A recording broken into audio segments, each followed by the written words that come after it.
హుస్నాబాద్ ఐటీఓసీలో నియోజకవర్గ అభివృద్ధిపై మంత్రి పొన్నం ప్రభాకర్ సమీక్షా సమావేశం నిర్వహించారు. సిద్దిపేట, కరీంనగర్, హనుమకొండ జిల్లాల అడిషనల్ కలెక్టర్లు పాల్గొన్నారు. వేసవి కాలం సమీపిస్తుండటంతో గ్రామాల్లో త్రాగునీటి సమస్య రాకుండా జాగ్రత్తలు తీసుకోవాలని అన్నారు. ఇందిరమ్మ ఇళ్ల ఎంపిక పారదర్శకంగా జరగాలని, పేదలకు ప్రాధాన్యతను ఇవ్వాలని అన్నారు. వరి కోతలు జరుగుతున్న నేపథ్యంలో కొనుగోలు కేంద్రాల్లో ఎలాంటి ఇబ్బందులు లేకుండా చూసుకోవాలని సూచించారు.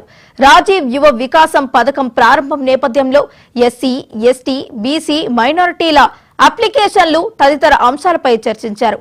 ఉగాది నుంచి నల్గొండ జిల్లాలో సన్న బియ్యం పంపిణీ జరుగుతుందని తెలిపారు.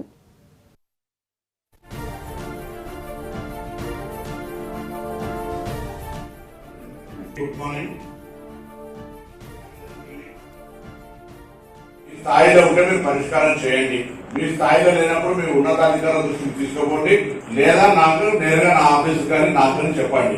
సమస్య మీరు పరిష్కరించకుండా మా నోటీసులు తేయకుండా అక్కడ ఏదైనా ప్రొటెక్షన్ జరిగితే మీరే బాధ్యత. మీరు సమస్య మా దృష్టికి తెచ్చినాక అక్కడ ప్రొటెక్షన్ జరిగితే మా రెస్పాన్సిబిలిటీ. ఎందుకంటే మీ స్థాయిలో కొన్ని సమస్యలు ఆర్థిక పరమైన అంశంతో ఉంటాయి కానీ పరిష్కారం కావు. మోటార్ కాలిపోతుంది, అక్కడ డబ్బు లేదు, మోటార్ ఉంటే ఇవ్వాలి.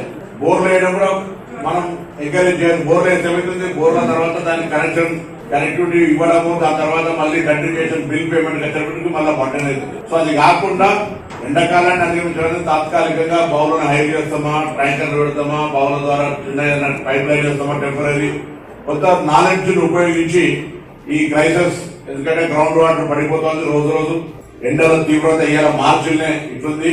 సో వీటిని దృష్టిలో పెట్టుకొని కొంత మనం అధికారిక ఆ గ్రామంలో త్రాగునీటి సమస్య రాకుండా ఉండేటువంటి బాధ్యతలో ప్రధానమైనటువంటి పాత్ర గ్రామ కార్యదర్శిది.